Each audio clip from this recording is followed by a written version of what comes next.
यूँ दिल्ली में बाबा साहब अम्बेडकर के प्रपोत्र राज रतन ने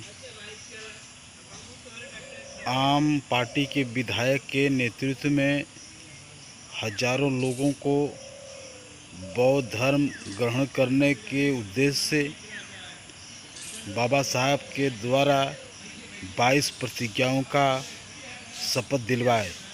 इससे भाजपाइयों को बहुत तकलीफ हो गया, पेट फूलने लगा।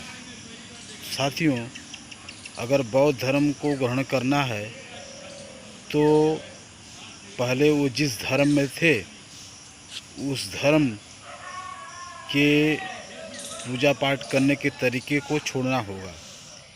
यही शपथ वहाँ दिलवाई जा रही थी कि चूँकि मैं बौद्ध धर्म स्वीकार कर रहा हूँ, इसलिए हिंदू धर्म देवी देवताओं को नहीं मानूंगा मैं किसी अवतार पुरुष को नहीं मानूंगा, मैं स्वर्ग नरक की बातों पर विश्वास नहीं करूंगा।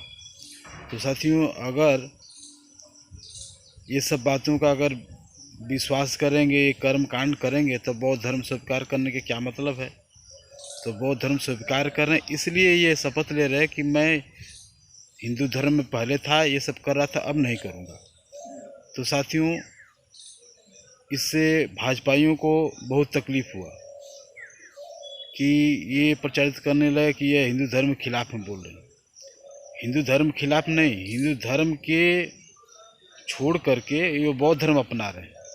हिंदू धर्म की कोई बात तो गलत तो ये नहीं कर रहे हैं कि ब्रह्मा विष्णु ये गलत है या नरक या स्वर्ग की बातें ये गलत है, इस तरह बात तो नहीं कर रहे हैं। हाँ, स्वाभाविक रूप से कि ये बात ठीक नहीं है, इसलिए हम इस बात को छोड़ रहे हैं, इस धर्म को अपना रहे हैं।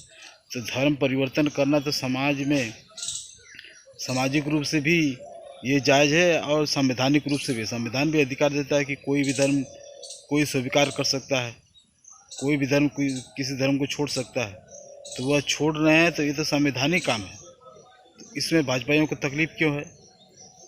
उनको तकलीफ़ इसलिए है कि अगर हिंदू धर्म के खिलाफ में ये जाएंगे तो बहुसंख्यक लोग हिंदू धर्म छोड़ जाएंगे और हिंदू धर्म के नाम पर जो सांप्रदायिक राजनीति भाजपा करवा रही है, इससे उनको धक्का लगेगा। इसलिए धक्का न लगे, इसलिए इनको तकलीफ़ हो रही है। ये इस तरह का शपथ ग्रहण करवाया जा रहा है।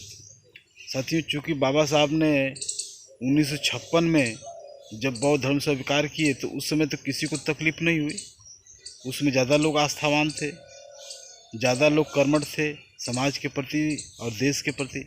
आज तो वैसा बात नहीं है, आज तो सिर्फ अपने निजी ज़िंदगी को ही जी रहे हैं।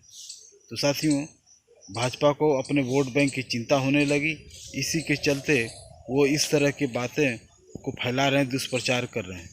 तो साथियों, भाजपाइयों को जब कभी धार्मिक कोई मामला होता है तो इनका कान खड़ा हो जाता है। इनके ज्ञान विज्ञान की बातें खूब आने लगती हैं, लेकिन जब वही आर्थिक मामला होता तो नहीं करते। साथियों, भारत की विकास दर के बारे में विश्व की जितनी भी रेटिंग संस्थाएं हैं, सभी लोगों ने भविष्यवाणी की है कि आने वाले समय में विकास दर कम होगा। इस पर उनको कोई